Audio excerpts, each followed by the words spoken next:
நம்ம ஆளுங்க தானே நம்மள இவ்ளோ தூரம் சப்போர்ட் பண்ணி கூட்டிட்டு வந்தாங்க. அவங்களுக்கு தெரியாதா அவங்களோட பெஸ்ட் ஹாலிடேஸ் நம்ம கூட தான்னு. GT Holidays, South India's #1 travel brand. Touring Talkies ரசிகர்களுக்கு வணக்கம். வாங்க லென்ஸ் நிகழ்ச்சிக்கு போகலாம்.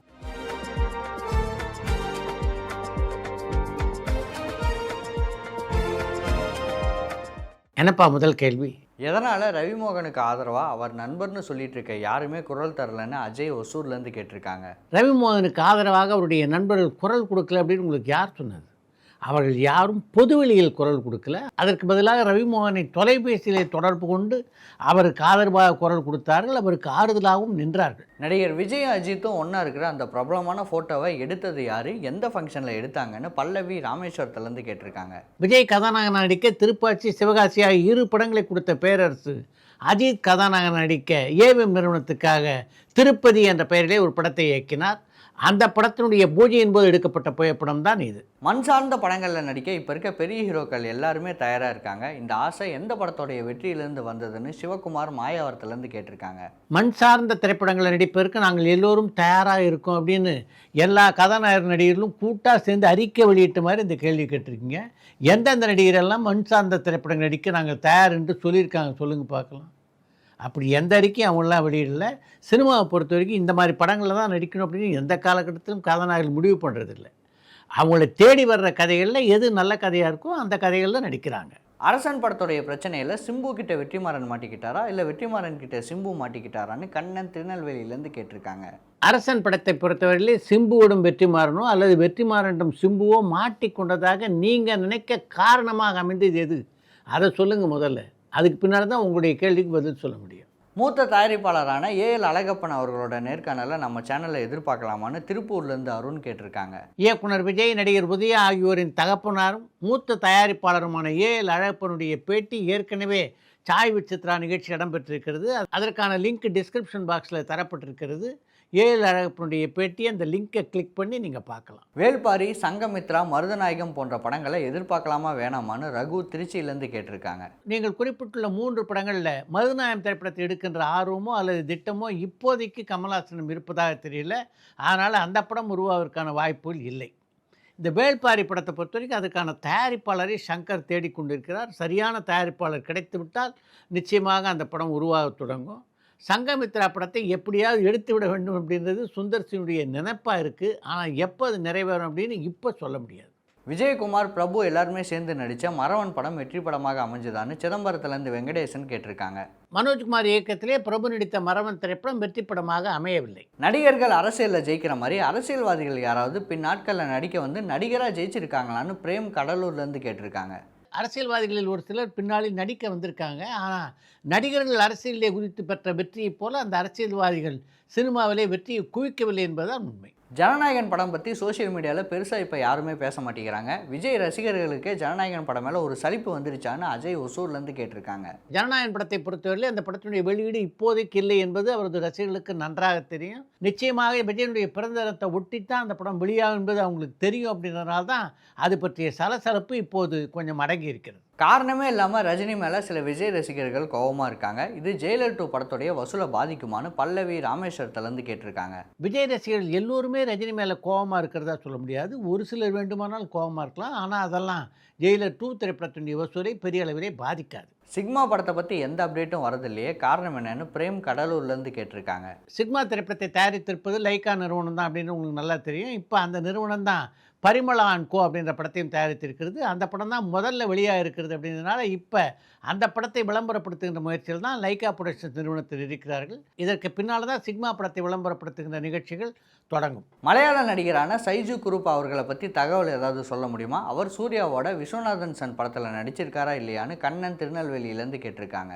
சாய்ஜு குரூப் நீங்கள் குறிப்பிட்டிருப்பதை போல வளர்ந்து வருகின்ற நடிகரில் வளர்ந்து விட்ட நடிகர் அப்படின்னு தான் அவரை சொல்லணும். 2005ஆம் ஆண்டிலே மலையாள படங்களில் நடிக்க தொடங்கிய அவர் இதுவரையிலே 150க்கும் மேற்பட்ட திரைப்படங்கள் நடித்திருக்கிறார். அதில் சித்து +2, மறுபடியும் ஒரு கதை, ஆதி பகவன், தனி ஒருவன், அவள் பெயர் ரஜினி ஆகிய தமிழ் படங்களும் அடங்கும். கொட்டாச்சி அவர்களோட ப்ரெஸ் மீட்டுக்கு சூரிய தரப்புலேருந்து எந்த ஒரு பதிலுமே தரல. அப்போ கொட்டாச்சி சொன்ன எல்லாமே உண்மைதானான்னு பல்லவி ராமேஸ்வரத்துலேருந்து கேட்டிருக்காங்க. அந்த பத்திரிகையாளர் சந்திப்பிலே பேசியதை மறுத்து கொட்டாச்சியே இன்னொரு பேட்டி கொடுத்துருக்காரு. அதை நீங்கள் பார்க்கலன்னு நினைக்கிறேன். ப்ரொடியூசர் ஐசரி கணேஷ், கே ராஜன் 2 பேருமே சொந்தக்காரங்களான்னு சந்திரன் திருப்பூர்லேருந்து கேட்டிருக்காங்க. ஐசரி கணேசனுடைய தந்தையான ஐசரி வேலனும் கே ராஜனும் நல்ல நெருக்கமான நண்பர்கள், அவ்வளவுதானே தவிர அவங்க 2 பேரும் உறவினர்கள் இல்லை. ரவிமோகன் இப்போ படங்களில் நடிக்க மாட்டேன்னு சொல்லியிருக்காரு. அவரை நம்பி இருந்த தயாரிப்பாளர்கள் அவர் மேலே வழக்கு பதிவு செய்ய வாய்ப்பு இருக்கான்னு சந்துரு திருப்பூர்லேருந்து கேட்டிருக்காங்க. மனைவியிடமிருந்து விவாகரத்து கிடைக்கின்ற வரையிலே நான் திரைப்படங்களில் நடிக்க போகிறதில்லை அப்படின்னு பேட்டி கொடுத்த ரவிமோகன் அதிலேயே கண்டிஷன் சப்ளைன்ற மாதிரி ஒரு செய்தியும் சொல்லியிருந்தார். அதை நீங்கள் கவனிக்கல அப்படின்னு நினைக்கிறேன். ஏற்கனவே ஒப்புக்கொண்டுள்ள படங்களில் நடித்து முடிப்பேன் என்பது தான் அவர் அந்த பேட்டியிலே சொல்லியிருந்த ஒரு செய்தி. கருப்பு படம் பெரிய ஹிட் ஆயிருக்கு. அதுக்கு முக்கிய காரணமாக இருந்த சாய் அபியங்கர் அவரோட சேலரி இன்க்ரீஸ் பண்ண வாய்ப்பு இருக்கான்னு சங்கர் மேடவாக்கத்துலேருந்து கேட்டிருக்காங்க. ஆக கருப்பு திரைப்படத்தினுடைய மாபெரும் வெற்றிக்கு சாய் அபியங்கர் அந்த படத்துக்காக இசையமைத்திருந்த பாடல்கள் தான் காரணம் அப்படின்ற முடிவுக்கு நீங்கள் வந்துட்டீங்கன்னு நினைக்கிறேன். கீர்த்தி சுரேஷை இப்போ தமிழ் படங்களில் பார்க்க முடியறதே இல்லையா? திருமணத்துக்கு அப்புறம் தமிழ் படங்களில் நடிக்கக்கூடாதுன்னு முடிவு எடுத்துட்டாரான்னு தேனியிலேருந்து ரியாஸ் கேட்டிருக்காங்க. பிரவீன் எஸ் விஜய் இயக்கத்திலே இப்போ சத்யவான் சாவித்ரி அப்படின்ற ஒரு படத்தில் கீர்த்தி சுரேஷ் நடித்து முடிச்சிருக்காங்க. மிக விரைவிலேயே திரையரங்களில் வெளியாக இருக்கின்ற அந்த படத்தில் மிஷ்கின் முக்கியமான கதாபாத்திரம் ஒன்றில் நடித்திருக்கிறார்.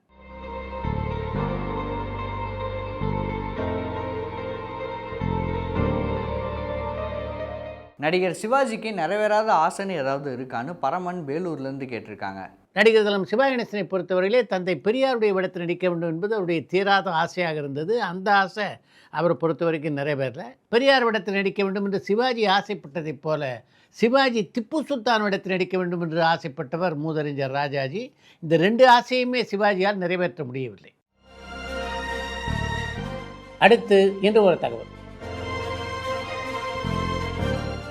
எம்ஜிஆருடைய நாடக மன்றத்திலும் அவருடைய திரைப்பட நிறுவனத்திலும் நிர்வாகியாக இருந்தவரும் எம்ஜிஆருடைய அமைச்சரவையிலே பங்கேற்றிருந்தவருமான ஆர்.எம். வீரப்பன் எம்ஜிஆரை வைத்து 6 திரைப்படங்களை தயாரித்திருக்கிறார். அதில் 4வது திரைப்படம் கண்ணன் ஒரு காதலன் என்ற திரைப்படம். சத்யா மூவிஸ் எம்ஜிஆரை வைத்து எடுத்த படங்களிலே மிகப்பெரிய தோல்வியை சந்தித்த படம் அப்படின்னா கண்ணன் ஒரு காதலன் படத்தை சொல்லலாம். அப்படிப்பட்ட ஒரு தோல்வியை அந்த படம் சந்தித்ததற்கு காரணம் எம்ஜிஆருடைய தலையீடு தான் என்று ஒரு பத்திரிகை பேட்டியிலே பதிவு செய்திருக்கிறார் ஆர்.எம். வீரப்பன். அந்த படத்தை பொறுத்தவரையிலே 2 கதாநாயகிகள். அதில் ஒரு கதாநாயகி எம்ஜிஆர் விரும்புவார், இன்னொரு கதாநாயகி எம்ஜிஆரை விரும்புகின்றவர். எம்ஜிஆர் வேறு பொண்ணை விரும்புகிறார் என்பது தெரிய வந்ததும் தான் நொண்டியாக ஆகிவிட்டதைப் போல நடித்து நாடகமாடி அந்த கதாநாயகனுடைய அன்பையும் கருணையும் பெற்று அவனை திருமணம் செய்து கொள்வது போன்ற ஒரு கதாபாத்திரம் அது. எம்ஜிஆரை ஏமாற்றுகின்ற கதாபாத்திரத்தில் ஜெயலலிதா நடித்தா சரியாக இருக்காது அப்படின்னு நினச்ச ஆர்.எம். வீரப்பன் எம்ஜிஆர் விரும்புகின்ற கதாநாயகி வேடத்திலே ஜெயலலிதாவை நடிக்க வைத்தார். அந்த வேடத்திற்கு வாணிஸ்ரீ என்ற நடிகையை நடிக்க வைத்தார். வாணிஸ்ரீ அப்போ தான் திரையுலகிலே வளர்ந்து கொண்டிருந்த ஒரு புதுமுகம். அவர் நடித்தா தான் அந்த கதாபாத்திரம் சிறப்பாக அமையும் என்பது அவருடைய கருத்தாக இருந்தது. ஆனால் அந்த கதையை கேட்ட ஜெயலலிதாவோ ஆர்.எம். வீரப்பன் வாணிஸ்ரீக்கு என்ன கதாபாத்திரத்தை ஒதுக்கி இருந்தாரோ அந்த கதாபாத்திரத்தை நடிக்க விரும்பினார். அப்படிப்பட்ட தன்னுடைய கருத்தை எம்ஜிஆரிடமும் அவர் வலியுறுத்தினார். அப்படி அவர் வலியுறுத்தியதன் காரணமாக அந்த கதாபாத்திரத்தில் அம்மு நடிக்கிட்டால் அவங்க நடித்தாதான் சரியாக இருக்கும் என்றார் எம்ஜிஆர். உங்களோட பல படங்களில் ஜெயலலிதா ஜோடியாக நடிச்சிருக்காங்க, அதனால் அவர் அந்த கதாபாத்திரத்தை நடித்தா சரியாக வராது என்று ஆர்.எம். வீரப்பன் பல முறை எம்ஜிஆரிடம் சொல்லி பார்த்தார். ஆனால் எம்ஜிஆர் அதை ஏற்றுக்கொள்வதாக இல்லை. அந்த கதாபாத்திரத்துக்கு தான் படத்தில் நடிப்பதற்கு கொஞ்சம் வாய்ப்பு இருக்குது அப்படின்றனால அம்பு அந்த கதாபாத்திரத்தை நடிக்க விரும்புகிறாரு, அதனால் அவரே நடிக்கட்டும் என்று சொல்லிவிட்டார் எம்ஜிஆர். அந்த முடிவை மட்டும் நான் அன்று ஏற்றுக்கொள்ளாமல் இருந்திருந்தால் நிச்சயமாக கண்ணன் ஒரு காதலன் வெற்றி படமாக அமைந்திருக்கும். அந்த முடிவை நான் ஏற்றுக்கொண்டதுனால தான் அந்த படம் வெற்றி படமாக அமையவில்லை என்று தன்னுடைய கருத்தை ஒரு பத்திரிகை பேட்டியிலே பதிவு செய்திருக்கிறார் ஆர்.எம். வீரப்பன்.